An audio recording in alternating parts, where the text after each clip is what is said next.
La banda que le arranca la barriga al cielo, en busca del moro perdido. La banda chula. Hey everybody, welcome back to the Raw Food Muscle. I'm your host Santiago, and today we're back in the kitchen. And today I'm going to be sharing some tips with you guys on how you can try to harvest some of your crop and what to do with some of the crop that you are growing, or even if you're just gathering vegetables from the farmer's market, and you can, save some of that stuff for later on. Okay, some of the things that we're trying to do now, especially with all these awesome yummy tomatoes and squash, zucchini, things like that, we're trying to find out ways how we can make it last so that we can have it for the winter time. Some of the things we're going to prepare with it are some raw soups, some raw veggie patties, different things like that. So I'm going to be sharing some awesome ideas with you guys. But one of the things I want to tell you guys first, one thing that you should do if you're gardening, try to save your seeds. Okay, there's a couple of different methods you can use in terms of saving your seeds. You can cut them out, squeeze them out into a cup, pour some water in it, so that way you stir it around. That way the liquid that surrounds the actual seed can be separated, and then you drain it out. There's a whole different process. I'm sure if you look up saving your seeds, you can find it on YouTube. The other way I do it is I just take the actual seed and place them, I don't know, maybe an inch or so apart on a piece of napkin, and then let it dry out. And then I just pretty much fold that napkin up and put it away for later use. Like, so for example, this year I took some of those seeds that I harvested from last year, cut them out, put them in my pots, and everything grew beautifully. So I'm really happy about that. So one of the things I'm going to do here is I'm just going to cut some of these tomatoes up. And these are heirloom tomatoes, and they're extremely awesome and yummy.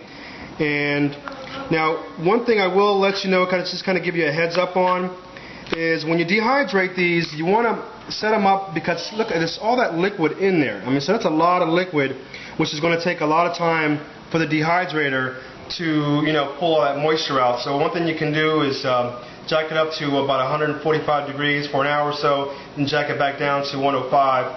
For the rest of the time. But this is something that we kind of do now, and we're rotating everything in the dehydrator because we have a lot of stuff to dehydrate. Okay, we're not going to be eating all this stuff right away, but I want to make sure I have all this stuff for the winter time, so I have plenty of beautiful, awesome tasting vegetables to choose from. Okay, so now all I'm going to do is just put them on the sheet just like this. All right. Nothing too fancy. One thing you might want to do is make sure you cut them up, flat enough, so that way when you close it, you don't have any problems with each tray sliding up against each other. And these small ones, I'm just going to cut in half. Also making the same thickness. Yeah, you want to make sure you use the same thickness.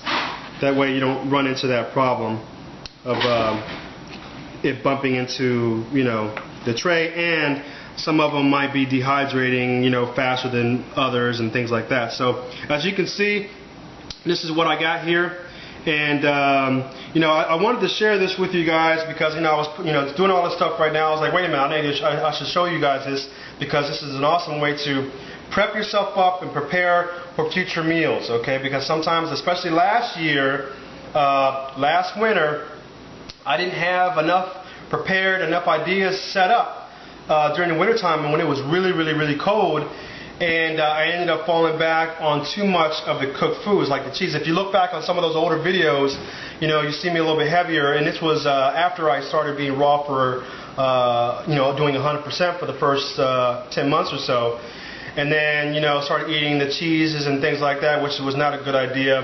And it basically, some of the other heavier foods, made me gain the weight. So just one thing to kind of FYI on, just because you're eating raw doesn't mean you can eat some of the heavier foods and not, especially if you have that, genetic gene where you can, gain fat quite easily. It's in my family. I have it. Unfortunately, that's just the way it goes, man. So some people can be skinny mini, and that's a beautiful, awesome gift, to not have to worry about the extra weight around your waistband. So anyway, but real quick, I wanted to show you guys. We were doing this, and we figured to have a little snack. It's just some celery sticks and some dip. And this is the yummy dip from the 5-alarm jalapeno poppers, man. Episode 113. You gotta check it out. Oh my God. I'm telling you, man, that dip is on point. I can't get enough of that stuff. Whenever I make something like that, I usually have some saved up so I don't, so I can save it throughout the week or whatever. But it makes an awesome dip.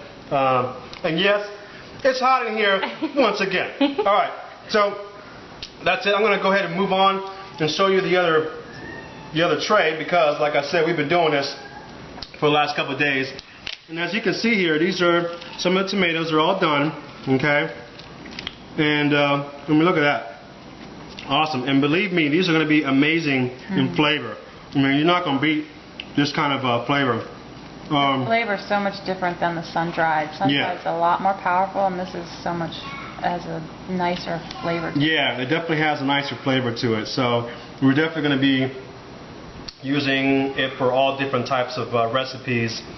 And it's just nice to have a variety. You got to kind of prep things up. When you're trying to transition to being raw, you got to find ways to deal with some of those flavors that you miss from some of the other cooked foods. So this is one of the things that we do, and you got to be on point. You got to have your stuff together. You got to know exactly what you want to eat, how to deal with certain cravings. If you have cravings for chips and things like that, especially things like chips and things like that, it's really an addictive food. So you can't just have one chip. I mean, how many people have one chip and they I'm satisfied? No, they want to eat probably a couple handfuls of that stuff. They double dipping. You know what I mean? That's just the way it goes. So but if you can do that, the raw version, check out some of my raw sweet potato chips that I made. Really, really good. The barbecue ones. Then you got your kale chips. Then of course you have some of the nori sheets. Oh, the nori sheets are really yummy. As a matter of fact, I'm probably going to share some more ideas with that with you guys. But yeah, I mean, you got to kind of just work up, experiment with different foods. And I'm going to be sharing some. I know I've been saying this forever and ever. I'm going to make some patties, and I haven't made them yet. And I apologize, but we just haven't. It's been so hot out here. I've just been trying to do a lot of shakes and juices and things like that, so we haven't been doing, especially after pizza week, I'm just not in the mood to have a veggie patty. Alright, so that's it, guys. I'm going to be sharing some more ideas with you guys soon, and this is, again, another way to try to prepare yourself so you can have plenty of ideas and plenty of food that you harvest, that you buy, that you can have throughout the wintertime. Because you remember that all that stuff that's out now, you're not going to have it in the wintertime because it's not in season, or it's going to be like really crazy pricing. But either way, the taste isn't the same, especially if you can get it from your local farmers or your own yard. Nothing beats your own yard, your hands down. Nothing beats having it right outside. All right, guys, that's it. I'll see y'all next time on the Raw Food Muscle. Arranca la barriga y cielo.